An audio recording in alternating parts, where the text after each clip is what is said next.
Welcome to CTV News Your Canada. It's Tuesday, March 4th. We'll bring you profiles of fascinating Canadians and stories about your community. Thanks for watching. Ian McFarlane's career in the Ottawa Police Service means everything to him. Fantastic career. The retired police officer worked from cadet to major crimes during his tenure. When he marked 25 years in the service in 2000, he received a ring from the Ottawa Police Association. I meant my whole life. It was my career. That's the sense of accomplishment and all the people that I've worked with and for. But when he took a trip to Punta Cana, Dominican Republic this January, suddenly it went missing at the beach. And I thought, oh no, don't tell me. So searched high and low when I was shaking my hands. I looked around, I couldn't find it around there. I'll never see it again, especially on a beach where there's a million grains of sand and everything else. It was just devastating. But he would be reunited, wearing it here today thanks to a Good Samaritan, a woman from Pennsylvania he's never met. They kicked at what they thought was some kind of a ring or a bottle cap or whatever like that. And she realized it's not a bottle cap, it's a ring. He says she brought it back to Pennsylvania, feeling it was important to someone. There, a jeweler discovered the words McFarlane and OPF on the inside of the ring for Ottawa Police Force. This woman reached out to the Ottawa Police Veterans Association. So the ring was mailed back to Ottawa, in all taking a more than 3,000-kilometer trek and missing just over a month. What does it mean to have it back on your finger? Fantastic. No words.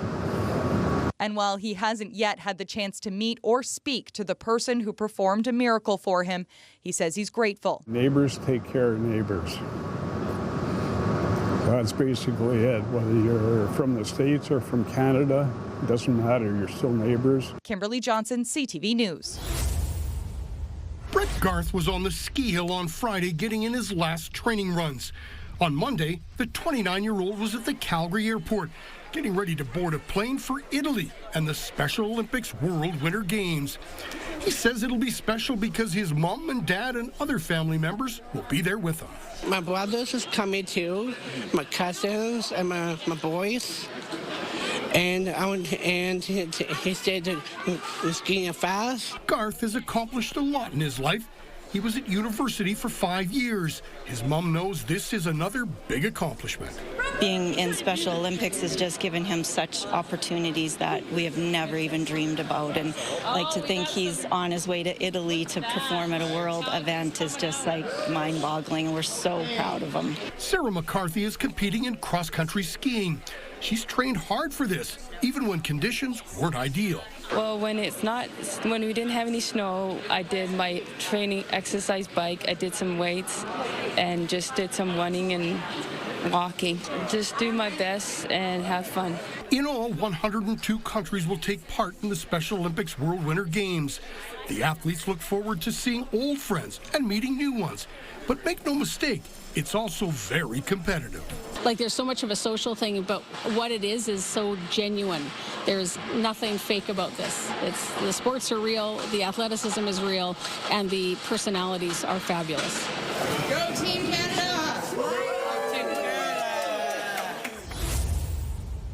Nora Lee Arcand has been living with Parkinson's for over 30 years and has been a driving force in the Sudbury Parkinson's support group for over 2 decades. I just did what I could to help, because at first I thought, I don't need this group. Well, you don't think you do until you find out maybe the group needs you. Arcand has served as the group's secretary for many years and says the money the group fundraises, apart from the Super Walk, goes to fund a free Parkinson's exercise program offered at the Parkside Center. When they come to our group, they find people that are coping, that are doing well, that are finding ways to manage the symptoms and manage living with the changes in their abilities. And one of the first things that people comment on is the laughter in the group. When they come into a room filled with people and there's laughter, they find that encouraging. Arcan was nominated for the King Charles Coronation Medal by Parkinson's Canada. When local communities get involved, whether through events, support groups, or outreach efforts, we create networks of support that make a real difference in people's lives. Every conversation that we have and every story we share and every event that we participate in brings us one step closer to better understanding and better care and ultimately and hopefully a cure. It's kind of neat. And it's sort of encouragement that 20-some years that I served with the group has been valued and appreciated, and it's made a difference. Arcan is one of 30,000 medal recipients across Canada. Other Sudburians honored include Laurentians John Gunn, lawyer Martin Bayer, and climate change activist Sophia Mather. Lindsay Alick, CTV News, Sudbury. With some Cape Breton fiddle music as the backdrop, the 3 newest members of the Cape Breton Music Industry Hall of Fame were announced today. This is a tough one.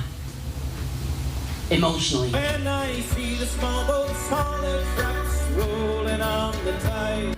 The first name announced is a man many have missed since he died following a battle with cancer about a year and a half ago. Singer-songwriter Bruce Guthrow. He was always going to be a very early inductee and member of the Hall of Fame, so it's sad that he's not here to enjoy it, but it's also happy that we get to honor his contribution.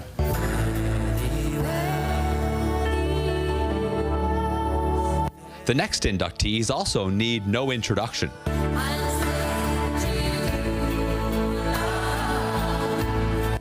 The Rankin family.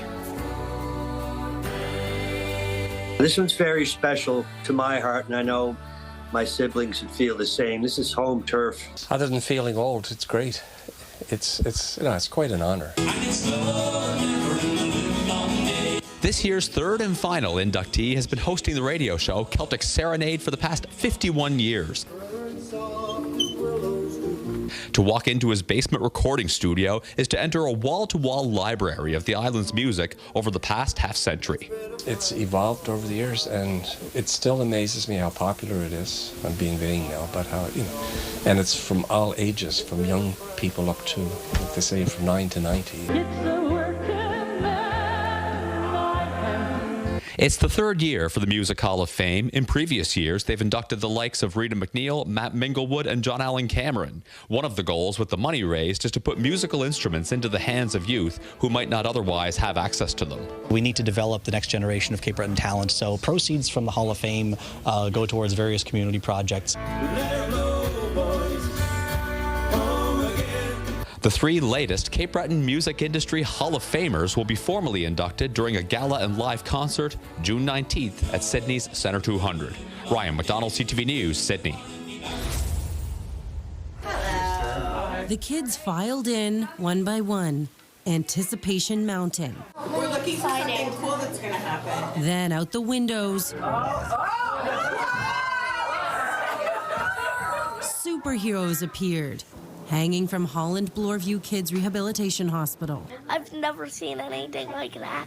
Wearing capes themselves, they watched in awe, even moving closer to give a wave and a high five. I thought it was pretty good myself.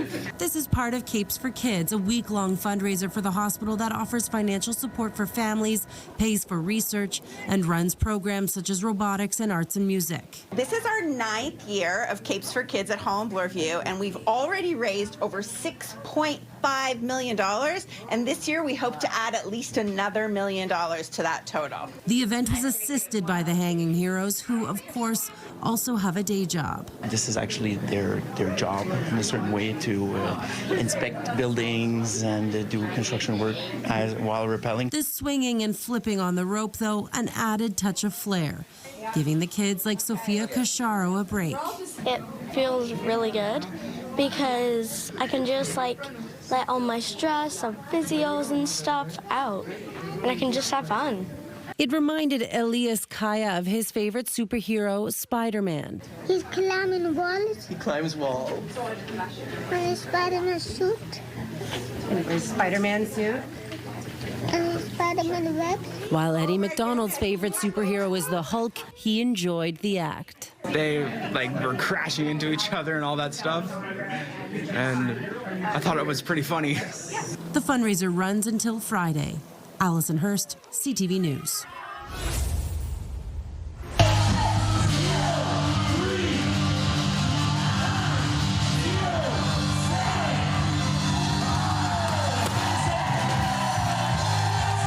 Phones were ringing off the hook as Telemiracle 49 raises more than $5.7 million. The money goes to the Kidsman Foundation to help people with medical emergencies and equipment. If it wasn't for this event, we would not be able to do what we do. We are so thankful to the support of Saskatchewan. They show up, they ring those phones, they do all this. It helps people like Nixon, who needed to travel out of province for surgery to fix hemorrhages in his eyes. And the social worker had said, well, I'll get in touch with Kinsman for emergency funding because you're going to have to travel somewhere. The Kinsman granted us emergency funding right away. Now Nixon is giving back with a donation of his own. On top of testimonials, the telethon featured local talent,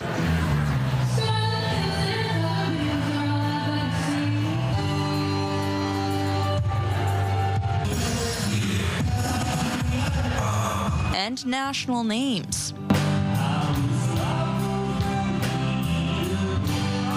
I'm blown away by the Saskatchewan talent this year. There's over 80 in the show, including the countdown show and the broadcast, and the caliber is outrageous, and they've all brought donations.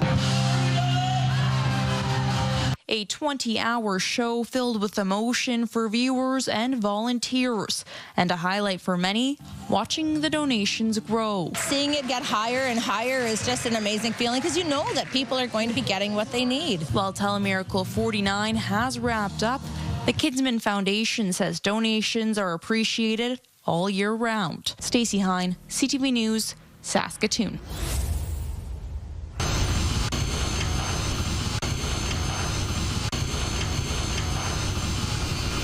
The snow is still on the ground in Spruce Grove, but soon the boys of summer will hit the field at My Shack Metro Ballpark. I kind of feel like an expected father here today. I've told some people that. Across town, the top brass of the former Edmonton Prospects Baseball Club met to reveal the minor league team's new identity. Meet the Energy City Cactus Rats and their new, still unnamed mascot. What is a cactus rat? It's slang for a porcupine. A distinctive name to give the team some character. First of all, we wanted something that, was symbolic of the people of this region. This is all part of a major private investment in Spruce Grove to build a future ballpark district that would include apartments, food, and entertainment. The team says they know they need to put in the work to get people out here. It's not as easy as just building a ballpark for sure. I think the ballpark will end up speaking for itself, but behind the scenes, we've been working extremely hard. The people behind the Energy City Cactus Rats are very clear. They want Ballpark District to be a destination for people from Edmonton and all surrounding areas. As for what people we spoke to have to say, they like the new name. I love it. It's great. I mean, that's what Alberta is about, right? Well, that's interesting. Sure. I don't know how to feel, but sure, it sounds like a sports team. People who live in Parkland County are excited now that minor league baseball will be a lot closer. I think it's better because usually when you have to watch baseball, you have to go all the way to the city, and now it's closer to your house. I think it would be fantastic just to have all those people come here and see what Spruce Grove is about. Edmonton is already home to the successful Riverhawks team at Remax Field. The Cactus Rats say there are enough baseball fans to go around. There are plenty of fans for both teams. If we're both doing a good job, we're both doing our job, we should be able to fill both those parks. The Cactus Rats are targeting June for the ballpark's opening. No official date has been set. In Spruce Grove, Connor Hogg, CTV News. Yeah, he's a walking miracle. Glenn Willis, former owner of Willis Service Center in South Windsor, is happy to be back on familiar ground. Very lucky. I give thanks every day for that I'm still here. After 34 years in business, Willis and his family decided to shut down their South Windsor Service Center.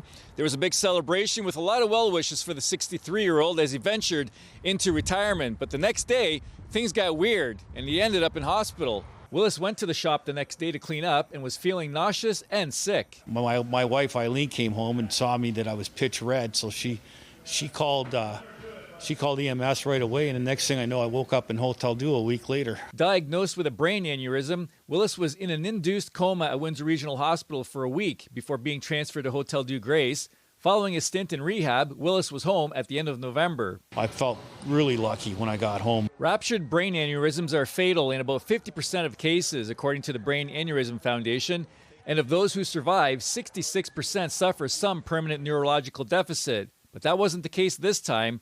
After a few weeks of retirement, Willis became restless. He goes, I'm not ready to just retire. I want to have a little bit more, another kick at the cat. So I says, well, hey, come on in. We'll try it out, see what happens. Willis picked the tools back up and went to work at McDonald's Automotive Supercenter. I feel a lot more comfortable being back in my environment with the cars and so forth. And these guys here at McDonald's Automotive are great. It's really great when you have a guy like Glenn, has a lot of experience. I mean, I was like, oh my gosh, I would have never thought of that. That's such an excellent idea. And I look forward to the many more ideas of his years of running a business helping us as well. Willis says he would like to start full retirement one day, but for now is thankful to be back in his happy place because being a mechanic is in his blood. It's been in there for 35 years since I started, so I don't think I can get rid of it that easy. Bob Belichico, CTV News. Today marks an important anniversary in hockey history. It was 150 years ago on this date that Montreal hosted the first official indoor ice hockey game. A plaque was unveiled today to mark the event. The minister responsible for sports says Quebec wants to recognize the importance that hockey plays in the province. We're doing a lot of things and putting up some measures to make sure that it's accessible for youth and for everybody that wants to play hockey. We've been investing in infrastructures. We've been investing in programs in school and in equipment that's accessible for free for the people. But it's still developing. We've seen with the women, and then that's probably the most important development we've seen in the sport. Last month, the National Assembly tabled Bill 90, an act to recognize ice hockey as a national sport of Quebec. Ice picks and shovels in hand, these St. James residents are fed up with the ice ruts in their back lane. It's insane. And are taking matters into their own hands. I'm chopping the ice. What do you do?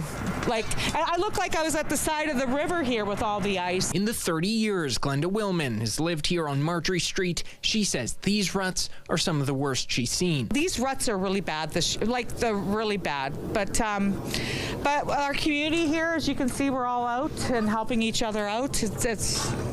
That's what you do. She says this neighborly ice clearing extravaganza has become somewhat of an annual tradition, as they can't wait around for the city to get the job done. My neighbor and I, both single women in our 60s, working on this for days. Next door, Donna Middleton has already had some close calls with these ruts. I got stuck at 9 o'clock at night and I had to get neighbors to come and push me out. She's launching a complaint with 311, and that could actually help get the job done sooner. In a statement to CTV News, a city spokesperson says, we schedule backlane clearing based on inspections and service requests. They add the city plows backlanes to reduce deep ruts when weather and conditions require, saying the city has received 340 requests for backlane clearing in less than a week. Until that happens here on Marjorie, these residents say they'll just keep on chipping away. This is what Winnipeggers do. Danton Unger, CTV News, Winnipeg. Nestled in the quaint community of Dixon Hill is a retaining wall that is believed to be more than 100 years old. But the Blair Road wall has seen better days. Large chunks are missing and the cracks are becoming more prominent. The repair options are not being recommended due to elevated costs involved, and considering the current condition of the wall. City staff describe its current condition as poor and say the best move is to replace it with a new stone wall built in front of the old one using newly sourced stones that resemble the existing wall. The cost is in the middle range of the options presented, providing a balance between cost and heritage, and has a lower project risk compared to repair options and salvage stone facing options. Council unanimously approved the $1.6 million plan. Some residents say there's pros and cons. Unfortunately, it's going to cost a lot of money and taxpayers are going to have to pay for it, but it's part of the heritage and culture, I think, of West Galt that makes it unique. Wendy Stairs has lived in the community for decades and says the wall fits the historic neighborhood and hopes the city ensures the work is done right. You know, they did it with one of the other retaining walls that were going down from Park Hill, and they pretty well managed to keep the same footprint. I hope that they can still do the same for this. She's not the only one who is eager to see the end result. I will say that whoever gets this contract, there's going to be an awful lot of eyes watching, make sure it's done very well, and there will be future jobs if it is. Replacing the wall will take about 6 months and will cause some traffic disruption. Either the road will be closed entirely or it'll be one lane, down to one lane with potential for flagging, but we need to kind of review all the traffic implications. The lowest cost would be to close the road, but obviously much greater impact. The work on the 62-meter-long wall is expected to start in 2026. The new wall's lifespan will be targeted at 75 years. The city says the sidewalk actually will need to be widened for this project, and the boulevard will be slightly narrowed. Tony. Okay, Heather Centerin live in Cambridge with the latest on that project. Heather, thank you. To appreciate how Reese Wallace ended up riding his bike on the roof of a 3-story house and what happened next, I was shaking in my booties up there. we need to go back to when he began calling himself a cautious daredevil. Pushing myself, but then trying not to kill myself. While the boy wanted to be either a biker or a pilot when he grew up, he definitely dreamed of having a playground in his backyard. My mom always said that to me. She said, if you want something bad enough, you'll make it happen. So, after earning a pilot's license and becoming a professional free-ride mountain biker, Reese focused on finding that perfect property. I was like, this soil feels awesome. Like, I can make some good jumps out of this. He spent his life savings, followed by more than 6 months of clearing the land of dozens of dilapidated outbuildings filled with garbage. And I wouldn't do it again. It's a nightmare. A nightmare, followed by Reese doodling designs to realize his dream home. Draw things just as I would when I was a little kid. And then build them as only his grown-up self could, turning his 5x7 paper plans into 5 acres of limitless possibilities. I see my house as just a blank canvas. If Reese imagines racing through his living room and dropping off his back deck, he goes for it. Why not do something different and have fun with it and get creative? Why not focus all your innate talent and years of training onto riding off your roof? Every part of your body is just focused on doing it and doing it correct. And when you then think, what's next? And notice the tree beside your house is dying? Why not lop off the top, use the wood to build a bridge to the tall stump, and jump off that? There is an adrenaline rush, but then there's also immediately a big sense of relief that, oh, I didn't die. This is over. Which is followed by countless moments of gratitude every day, Reese says, for the advice his mom gave to her bike riding boy. Follow what you love and work hard with it, and things will fall into place. Adam Sawatsky, CTV News, Nanaimo.